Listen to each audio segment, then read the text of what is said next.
Psychologie de la cognition et du langage. Partie 2. Chapitre 1. La reconnaissance des mots en modalité orale. Introduction. La compréhension de la parole est en apparence simple. Or, on y retrouve des processus complexes. Elle nécessite d'établir un lien entre l'univers psychique des sons du langage et l'univers symbolique des énoncés. Cela correspond à dégager du sens à partir d'une onde acoustique, purement physique, qu'on va devoir transformer par une série de traitements cognitifs permettant de tirer un énoncé. On a l'onde acoustique, produite par l'air qui sort des poumons et qui passe par les cordes vocales qui vibrent.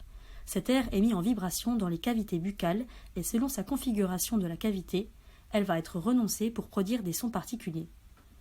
Le son est une variation de la pression de l'air dont il va atteindre l'oreille et provoquer un déplacement du tympan, faisant en sorte que cette variation soit transmise par l'action de la chaîne des osselets sur la membrane de la fenêtre ovale, en lien avec le liquide de l'oreille interne, ce qui entraîne une stimulation du nerf auditif via les cellules ciliées.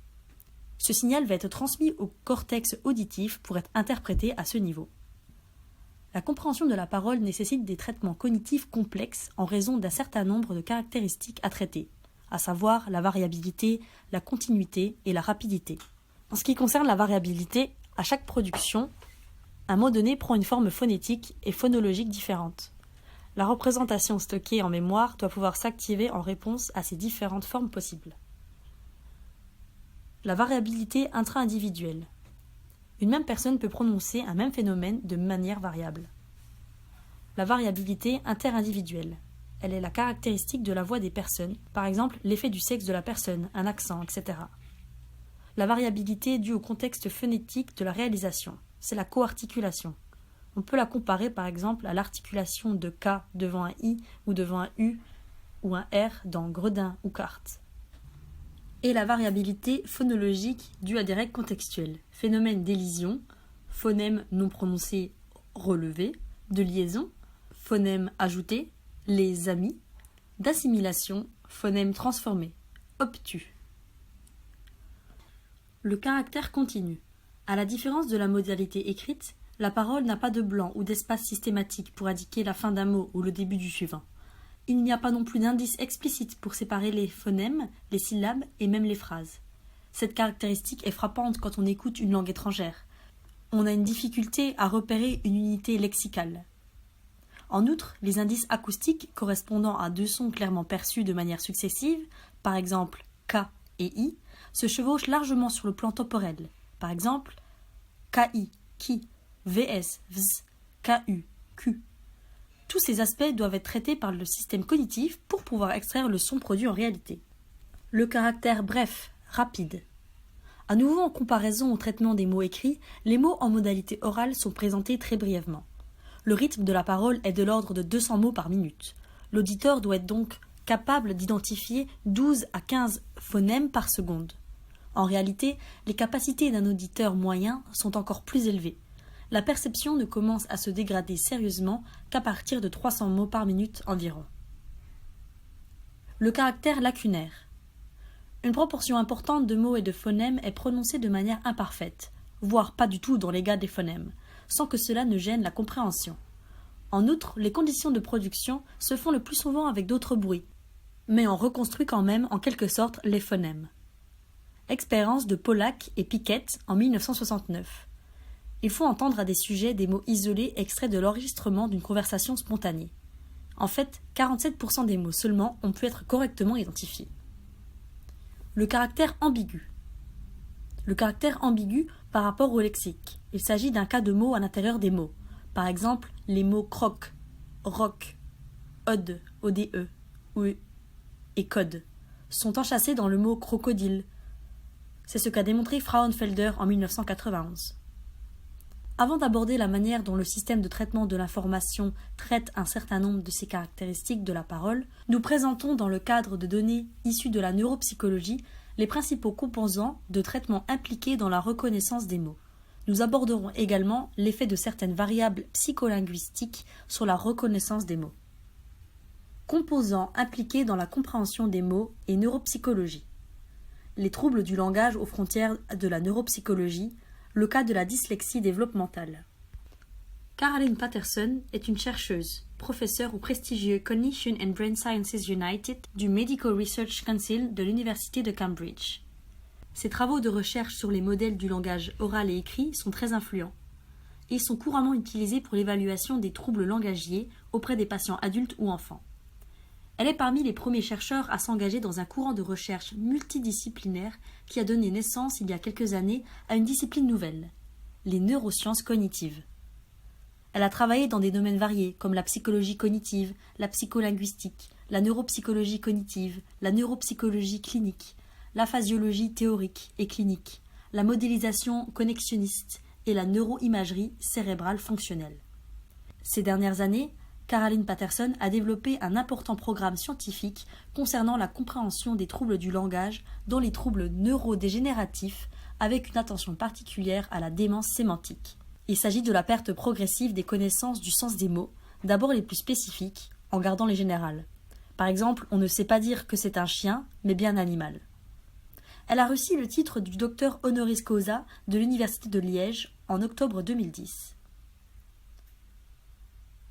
Le système d'analyse acoustique. On doit d'abord analyser les sons qui composent le mot. C'est le but du système d'analyse acoustique qui extrait de l'onde sonore les caractéristiques des sons qui correspondent à notre langue. Pour l'entrée, on a le stimuli verbal. Il s'agit d'une onde sonore complexe, constituée d'unités linguistiques. Ensuite vient le traitement. Il s'agit d'extraire de l'onde sonore complexe que constitue la séquence verbale les caractéristiques acoustiques correspondant aux traits phonémiques constituant les différents phonèmes de cette séquence verbale.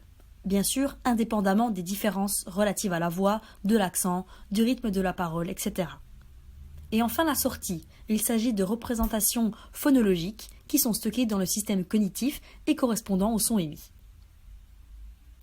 Altération du système d'analyse acoustique. Il peut y avoir des difficultés ou une incapacité à identifier les caractéristiques acoustiques correspondant aux traits phonémiques constituant les différents phonèmes de la séquence verbale entendue. Dans ce cas, il s'agit de troubles de la perception de la parole.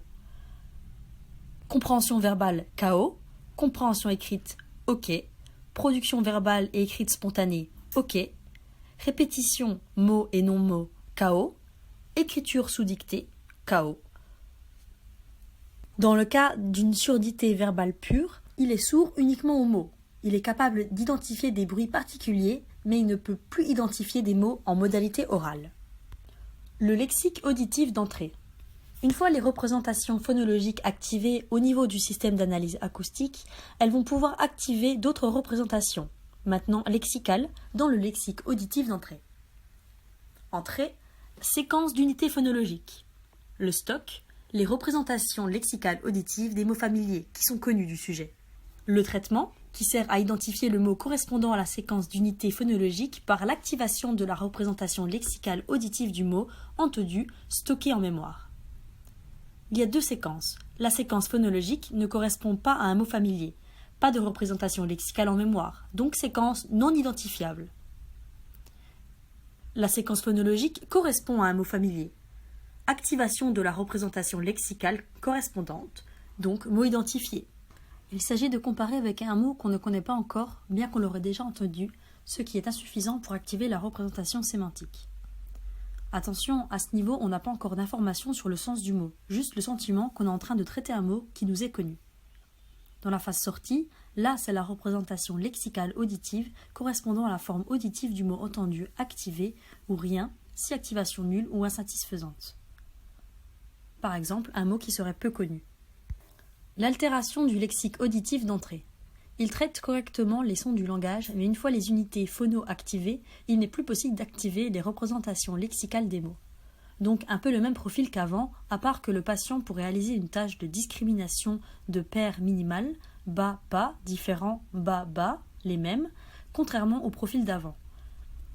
Il ne saura pas non plus faire une tâche de décision lexicale, par exemple le mélange de mots et pseudomots, dire lesquels sont des mots, puisque le lexique d'entrée est altéré. Il ne sait plus faire la distinction. Il y a des difficultés à activer la représentation lexicale auditive des mots, donc à les identifier. Compréhension verbale, KO. Compréhension écrite, OK. Production verbale et écrite spontanée, OK. Lecture, OK. Répétition, mots et non-mots, OK. En fait, il va utiliser la voie de conversion acoustico-phonologique. Tâche de décision lexicale, KO. Surdité à la forme du mot, dans très peu de cas d'écrit. Le système sémantique. Une fois qu'on a activé la représentation lexicale du mot, on va activer sa représentation sémantique stockée dans le système sémantique. L'entrée, c'est la représentation lexicale auditive des mots, mais aussi les représentations dans les autres modalités. Il stocke les représentations sémantiques correspondant aux mots, indépendamment de leur modalité, même les représentations susceptibles d'être activées par la modalité orale comme écrite. Le traitement est une activation des caractéristiques sémantiques correspondant au mot entendu, accès au sens de ce mot. La sortie est la représentation sémantique correspondant au mot entendu et activé. Le mot est compris. L'altération du système sémantique. Il a une fonction fort centrale, il est amodal, c'est-à-dire qu'il n'est pas associé à une fonction particulière, que ce soit orale ou écrite. Il y a des difficultés à activer la représentation sémantique correspondant au mot entendu. La compréhension verbale est KO. De même que la compréhension écrite est KO également. La production verbale et écrite spontanée est KO. Toutes les tâches impliquant le système sémantique sont KO. La répétition, mots et non-mots, OK. Tâche de décision lexicale, OK. Par exemple, cas de, entre guillemets, démence sémantique. Cela correspond à la perte graduelle de la capacité à accéder au sens des mots. Les effets variables psycholinguistiques sur la reconnaissance des mots. Fréquence lexicale. Elle représente la fréquence d'apparition des mots dans la langue, comparée maison et lagon. Elle est mesurée en comptant l'occurrence d'un mot dans un corpus donné, souvent écrit. Un exemple de base de données lexicale en français, Brulex. Libre accès sur le site www.lexique.org. Elle détermine la rapidité et la précision des réponses dans les tâches de décision lexicale et de dénomination en lecture. La localisation de l'effet est souvent considérée qu'il se situe au niveau des représentations lexicales, c'est-à-dire au niveau du lexique auditif d'entrée. L'effet serait dû à des différences de niveau d'activation de repos, selon Morton, en 1970, ou de seuil d'activation, selon Dell, en 1986. Plus un mot est fréquent, plus le niveau d'activation de base de sa représentation serait élevé, ou plus son seuil d'activation serait bas, donc serait plus facilement activé. L'âge d'acquisition, AOA. L'âge d'acquisition estimé est une mesure de l'âge auquel les adultes pensent avoir acquis un mot dans l'enfance. Cela correspond à la mesure subjective. Il a été montré que cette mesure était hautement corrélée avec des mesures de l'âge auquel les enfants acquièrent réellement les mots. Il s'agit de la mesure objective. C'est la conception selon laquelle les effets des fréquences des mots en dénomination reflèteraient en réalité l'âge d'acquisition des mots, les deux mesures étant également fortement corrélées. L'AOA est un prédicteur des performances que la fréquence lexicale, par exemple, pour la latence de dénomination d'images et la lecture à voix haute, mais pas pour la reconnaissance auditive et visuelle des mots, bien sûr. Les effets d'AOA seraient donc d'abord caractéristiques du système de production verbale. Voir la base de données sur AOA en français, Bonin, 2002, également sur le site www.lexique.org. Concrétude, imageabilité. Il s'agit aussi de variables estimées. L'imageabilité est estimée par les sujets sur base de facilité avec laquelle il est possible de créer une image visuelle ou auditive du référent correspondant à un mot. Comparer mère et peine. La concrétude est estimée sur base de la disponibilité du référent du mot à l'expérience sensible. Bien que les estimations se fassent sur des instructions différentes, les deux mesures sont hautement corrélées et de nombreux auteurs utilisent les deux termes de manière interchangeable. Où est la localisation de l'effet ? Il s'agit d'un large consensus pour le sémantique. Longueur du mot. La longueur du mot, en termes de nombre de phonèmes ou de syllabes, est à côté de la fréquence lexicale, la variable qui a montré les effets les plus consistants dans la dénomination chez l'aphasique. La localisation, ici, est post-lexicale. On y distingue deux niveaux. Le niveau d'encodage phonologique, à l'étape où on active les phonèmes pour pouvoir les articuler, et le niveau du maintien en mémoire à court terme. Ce n'est donc pas une variable qui se trouve au niveau sémantique, mais bien présémantique.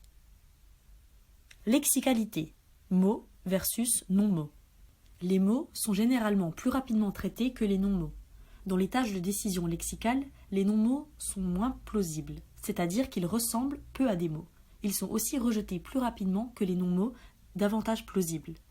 TNSZV versus Sian. Les non-mots plausibles, c'est-à-dire qui respectent les règles de formation de la langue dans laquelle ils sont traités, ne contiennent pas de suite de lettres illégales par rapport à cette langue. On les appelle alors plutôt des pseudomots. Traitement de la variabilité de la parole. La variabilité. À chaque production, un mot donné prend une forme phonétique et phonologique différente. Quel est l'effet de cette variabilité sur l'activation de la représentation du mot stocké en mémoire? Le cas de l'élision. La pelouse donne la pelouse. Le E est élidé. Une élision est un effacement ou une non-réalisation d'un phonème qui se produit par exemple entre deux voyelles pour éviter un hiatus, c'est-à-dire la succession de deux voyelles. La idée donne l'idée. Un processus phonologique très courant en français est l'élision du schwa, le E muet, qui consiste à effacer un E dans la structure phonétique d'un mot. Il peut se produire au sein d'une unité lexicale, la semaine, le souvenir, ou au sein d'un syntagme, notre ami, tu me le dis. Il se produit en début d'unité, la fenêtre, ou en milieu, le fonctionnement. L'effacement du choix semble dépendre donc du débit du locuteur et de la provenance du locuteur, par exemple des régions francophones, etc. Quel est l'accès à la représentation d'un mot élidé? Pour retrouver l'identité sous-jacente du mot, le système de traitement doit faire face à un défaut d'appariement entre la forme de surface de l'entrée sensorielle et la représentation lexicale abstraite. La pelouse donne la pelouse. Quelle est la conséquence de l'élision sur l'activation des mots? Voir le livre Expérience de Racine et Grosjean, publié en 2000. La comparaison des temps de traitement d'un même mot présenté sous une forme de surface élidée, la pelouse, et non élidée, la pelouse, dans une tâche de décision lexicale et dans une tâche de répétition de mots, mesure de la latence de la répétition du mot à partir du moment où l'expérimentateur a prononcé le mot à répéter. Les items élidés sont reconnus et traités moins rapidement que les items non élidés. L'effacement du choix retarde la reconnaissance des mots. Le cas de l'assimilation. Il est absent donne il est abs. L'assimilation est le transfert d'une caractéristique ou un trait phonétique d'un son à un son immédiatement voisin. L'assimilation de voisonnement est le fait qu'une consonne voisée peut perdre son caractère voisé. B devient P, ou qu'une consonne non voisée peut devenir voisée. P devient B, selon que la consonne qui la suit est respectivement non voisée ou voisée. Vibration des cordes vocales, pas au même endroit. Deux exemples. Exemple de dévoisement versus voisement conservé d'une consonne voisée. Robe sale, dévoisement. Robe grise, voisement conservé. Le B prononcé B. Deuxième exemple de voisement versus non-voisement conservé d'une consonne voisée. Passe, devant, S prononcé Z versus passe-partout, S prononcé S. L'assimilation de voisement peut également avoir lieu au sein d'un mot. Par exemple, anecdote, comme un G, absent, comme un P. Parce que C est suivi d'une consonne sonore, D, donc le C qui est normalement sourd devient sonore, et le B qui est normalement sonore est suivi d'une consonne sourde, le S, donc devient sourd également. Anecdote, absent. En anglais, le phénomène d'assimilation peut aussi se produire au niveau d'un point d'articulation. C'est le point de rapprochement ou de contact entre l'organe mobile et l'articulatoire. Ainsi, l'assimilation du point d'articulation se passe quand une consonne dentale, D, T, N, se modifie en adoptant le lieu d'articulation du phonème qui suit. Par exemple, green, vert, peut être prononcé green, donc avec une labiale finale au lieu de dentale, dans l'énoncé green boat, bateau vert. Quel est l'accès à la représentation d'un mot assimilé? Comment le système de traitement assure-t-il l'accès au mot assimilé? Il y a trois hypothèses. La première, le système de traitement tolérerait les défauts d'appariement qui peuvent exister entre l'entrée sensorielle et la représentation lexicale stockée en mémoire. Par exemple, green pourrait être reconnu comme une version de green. Deuxièmement, l'hypothèse de sous-spécification développée par Lahiri et Marcel Wilson en 1991. Il s'agit de la caractéristique qui change pour certains phonèmes lors d'une assimilation. elle ne serait pas spécifiée. Par exemple, la place de l'articulation. Troisièmement, le système de traitement disposerait d'un mécanisme d'inférence régressive qui permettrait de réanalyser un phonème assimilé selon son contexte phonologique suivant, contexte droit, le phonème qui vient à la suite, etc., afin de retrouver l'identité sous-jacente de ce phénomène. Ceci a été développé par Gaskell et Marcem Wilson en 1996. Il va réanalyser selon le phonème qui suit et donc inférer qu'il s'agit du bon mot. L'accès au lexique est-il perturbé par les variations de surface dues à l'assimilation ? En réalité, un certain nombre de données montrent que l'assimilation permettrait d'anticiper les phonèmes suivants et donc de limiter le choix des candidats lexicaux possibles. Quand on traite des mots, il y a une série d'autres mots qui sont activés qui commencent par les mêmes phonèmes pour activer plus rapidement le candidat lexical et inhiber les autres candidats. Ici, ça limiterait les candidats lexicaux possibles. L'expérience de David Gow, G-O-W, en 2001, teste l'hypothèse d'anticipation des candidats qui suivent les mots possibles avec une tâche de détection de phonèmes. Il compare la détection d'un phonème B dans 3 conditions. Une assimilation se produit dans un contexte approprié, Tembuns. Assimilation labiale dans un contexte labial.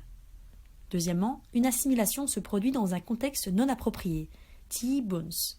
Assimilation vélaire, prononciation du ing, dans un contexte labial. Troisièmement, une condition non assimilée, Ten-Buns, permise. Les résultats sont les suivants. Les temps de détection sont plus courts dans la condition appropriée, Ten-Buns, que dans la condition non appropriée, Ten-Buns, et la condition non assimilée, Ten-Buns.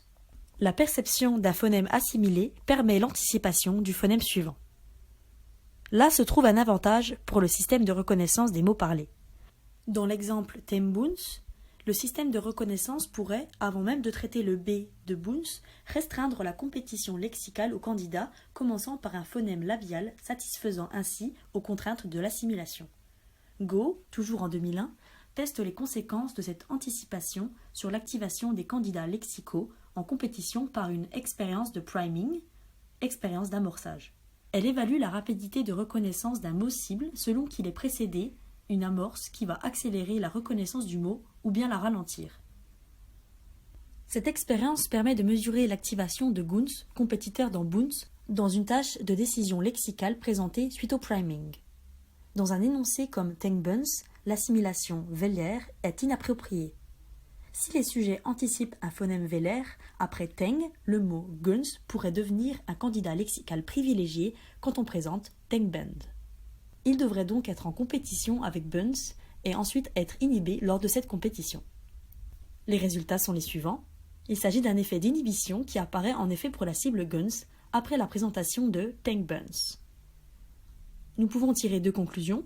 L'information utilisée dans un phonème assimilé peut être utilisée non seulement pour anticiper le phonème suivant, mais également pour moduler l'activation des candidats dans le processus de compétition lexicale. Ce phénomène aide à traiter les mots dans un énoncé. Assimilation et ambiguïté lexicale. Dans certains cas, le phonème assimilé peut produire une variation dans la forme de surface du mot donnant lieu à un autre mot. Il s'agit d'une ambiguïté lexicale. Par exemple, j'ai écrit vide, sans erreur, vite, sans. Et dans ce cas, il y a normalement moins d'assimilation à cause de l'ambiguïté lexicale potentielle. En français, l'assimilation de voisement est graduelle et asymétrique. Elle est moins marquée quand il y a une ambiguïté lexicale potentielle, rate, raid, et plus complète quand elle donne lieu à un non-mot, robe, rop. En outre, il semble que les consonnes non voisées donnent lieu à une assimilation plus importante que les consonnes voisées.